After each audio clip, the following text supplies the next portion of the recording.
Pakistan cricket fans काफ़ी सारे मुझसे पूछ रहे थे कि यार वो फारूक भाई अब्बास अफरीदी किधर गया है। सर इधर ही है, उसने किधर जाना है। हाँ बस बेचारा अपनी तरी कोशिश लगा हुआ है कि किसी तरीके से पाकिस्तान क्रिकेट टीम के अंदर तो पता नहीं उनके कम अज़ कम करीब ही नज़र आ जाए, क्योंकि अभी तो हमने उसको पाकिस्तान क्रिकेट टीम के करीब ही नहीं आने दे रहे। अंदर तो बहुत बाद की बात है ना कि चलो प्लेइंग 11 में 15 मेंबर्स के स्क्वाड में हम उसको नेड़े नहीं लगने दे रहे। अब्बास अफरीदी का मैं आपको मज़ेदार बताऊं कि उसने जो पिछले 10 मैच खेले हैं ना पाकिस्तान के लिए T20 इंटरनेशनल्स, अब्बास अफरीदी ने 16 विकेट्स हैं अब्बास अफरीदी की 16। और इन मैचेस में मेरे सामने ये लिस्ट ओपन है। 2 मैचेस ऐसे हैं जिसमें अब्बास अफरीदी की टेक्निकली आप कह लें कि इकोनॉमी ज़्यादा है। एक साउथ अफ्रीका के अगेंस्ट सेंचुरियन में, एक न्यूजीलैंड के अगेंस्ट। इसके अलावा अब्बास अफरीदी को इन 10 में से आप कह लें कि 8 मैचेस में मार ही नहीं पड़ी। तो यानी कि इसने 10 मैचेस में 16 विकेटें भी ली हैं, 8 मैचेस में बेहतरीन इकॉनमी के साथ बॉलिंग भी की है।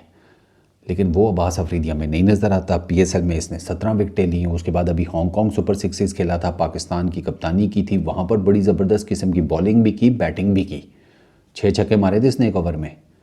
तो अब्बास अफरीदी बॉलिंग तो ज़बरदस्त कर ही लेता है, बैटिंग भी बड़ी ज़बरदस्त कर लेता है। तो वो एक फ़ास्ट बॉलिंग ऑलराउंडर जो आपको चाहिए होता है, वो अब्बास अफरीदी उसका जिसे कहते हैं फुल टाइम वो उस क्रेडेंशियल्स पे पूरा उतरता है। प्रॉब्लम कहाँ पर आ रही है? प्रॉब्लम आ रही है कि आप अपनी टीम में एक ही फास्ट बॉलिंग ऑलराउंडर खिलाते हैं या मीडियम पेस टाइप का, वो है राना फ़हीम। अब मैं ये भी नहीं कहता कि आप राणा जी की जगह अन्य वाह करके अब्बास अफरीदी को डाल दें, क्योंकि Rana ji since his comeback has been bowling brilliantly. ये प्रॉब्लम आ रहा है कि अब्बास अफरीदी को हम या जब भी खिलाएंगे तो राणा जी की जगह पर ही खिलाएंगे, उसके अलावा नहीं खिलाएंगे। वो माइक हैसन ने अपनी कोई बनाई हुई है जिसे कहते हैं प्लेइंग 11, वो एक सांचा उसने बनाया हुआ है जिसमें वो नंबर 8 तक बैटिंग को लेकर जाता है। और वो इसी वजह से वो फिर हम कई दफ़ा जो है ना, आपने देखा होगा कि पाकिस्तान का प्लेइंग 11 का बैलेंस बिल्कुल नहीं समझ में आ रहा होता, और अभी ये बैलेंस मज़ीद ख़राब होगा। मैं आपको ये भी बता दूँ, वो अब्बास अफरीदी की वजह से नहीं होगा, वो शादाब के आने की वजह से होगा। क्योंकि शादाब जब खेलेगा ना आपके प्लेइंग 11 में, तो टेक्निकली आप या तो फ़खर जमान को खिला पाएंगे या फिर आप खिला पाएंगे बाबर आजम को। बाबर और फ़खर इकट्ठे नहीं खेल पाएंगे, क्योंकि अगर बाबर और फ़खर इकट्ठे खेलेंगे अलॉन्ग विद शादाब खान, तो फिर आपका उस्मान खान बाहर जाता है या आपका विकेट कीपर बैट्समैन बाहर जाता है।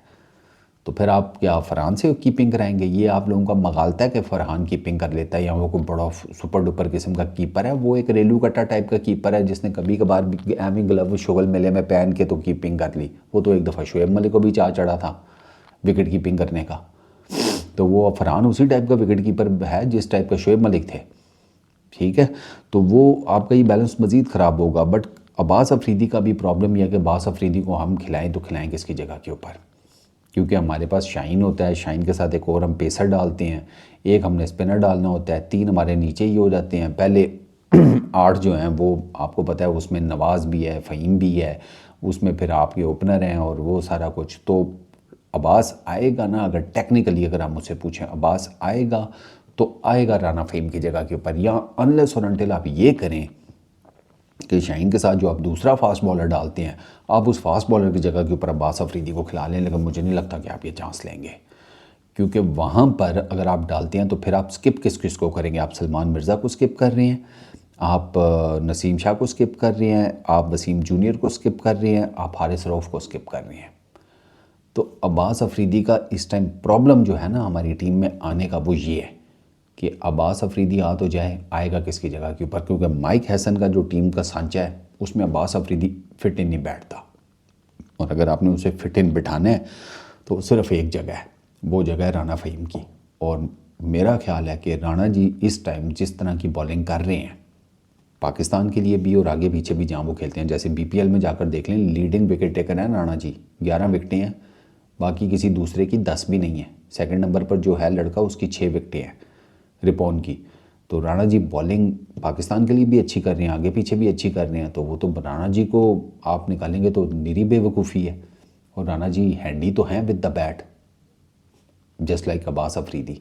तो ये प्रॉब्लम है आपकी टीम में कि आपकी टीम में फ़िलहाल अब्बास अफरीदी की प्लेइंग 11 में जगह नहीं बन रही। इसी वजह से अब्बास अफरीदी आपके चूँकि प्लेइंग 11 का पार्ट नहीं होता, तो इसी वजह से वो आपके नॉर्मली 15 मेंबर स्क्वाड का भी हिस्सा नहीं होता कि आपको पता होता है कि यार अब इसको कहाँ पर फिट इन करेंगे अगर 15 में खिला भी लेते हैं। तो ये प्रॉब्लम चल रहा है, अनफॉर्चुनेट है, बट अब क्या करें, परफॉर्मेंसेस तो देनी पड़ती हैं। फिर अब्बास कोई बुरा बॉलर नहीं है, कोई बुरा ऑलराउंडर नहीं है, बट राना साहब भी इस टाइम किसी से कम नहीं जा रहे।